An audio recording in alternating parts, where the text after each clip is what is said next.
Guarantee চুক্তির মাধ্যমে সবল ব্যাংক থেকে আর্থিক সহায়তা দিয়েও দুর্বল ব্যাংকগুলোর আস্থা ফেরানো সম্ভব হয়নি। তাই এই ব্যাংকগুলোকে টেনে তুলতে নতুন পথে হাঁটবে বাংলাদেশ ব্যাংক। বাজার থেকে টাকা উত্তোলন করে সরাসরি সহায়তা দিবে দুর্বল ব্যাংকগুলোকে। তবে পরিস্থিতি উত্তরণে নিয়ন্ত্রণ সংস্থার সাহসী সিদ্ধান্ত নেওয়ার আহ্বান বিশ্লেষকদের। মাসুম মিয়ার প্রতিবেদনে বিস্তারিত।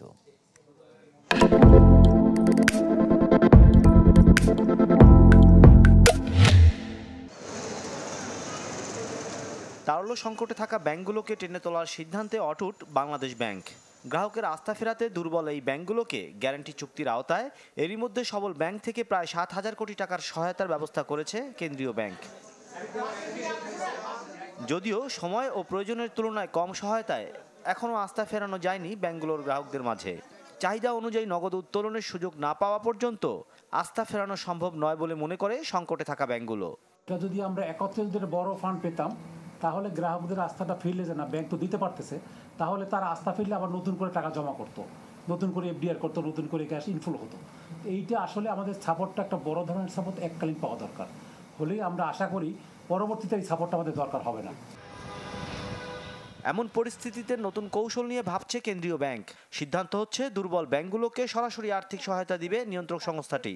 এই উদ্দেশ্যে এরই মধ্যে বাংলাদেশ ব্যাংক বিল বাজারে বিক্রি করে একটি ফান্ড গঠন করা হবে। আমরা বাংলাদেশ ব্যাংক বিল এটা নিলাম করার জন্য পদক্ষেপ গ্রহণ করেছি। ইতিমধ্যে নোটিশ জারি করা হয়েছে এবং ব্যাংক আর্থিক প্রতিষ্ঠান তাদের গ্রাহক তাদের প্রতিষ্ঠানের পক্ষেও এখানে পার্টিসিপেট করতে পারবে। বাজার থেকে অর্থ উত্তোলন করি, আবার প্রয়োজনে সেটা আবার ছেড়েও দেই। যখন দেখা যায় যে মার্কেটে অনেক ড্রাই হয়েছে, লিকুইডিটির প্রয়োজন রয়েছে, তখন ছেড়ে দিই। দুর্বল ব্যাংক ঘিরে গ্রাহকদের অনাস্থা পুরো ব্যাংক খাতে ছড়িয়ে পড়ার শঙ্কায় বাংলাদেশ ব্যাংকের সাবেক এই নির্বাহী পরিচালক।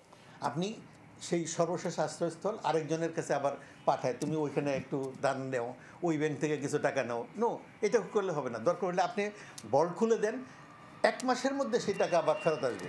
যদি ব্যাংকের উপরে কনফিডেন্স হয়ে যায় একবার যে হ্যাঁ আমি এই টাকাটা ফেরত পাবো ব্যাংকের। এছাড়া ব্যাংকগুলোর খেলাপি ঋণ দ্রুত আদায় করতে প্রয়োজনীয় পদক্ষেপের আহ্বান তার। ওদের যে সম্পত্তি আছে তার না ধরতে পারেন, তার কিন্তু সম্পত্তি আছে, ইন্ডাস্ট্রি আছে, সেগুলি আপনি যে কোনো দামে বিক্রি করে দেন।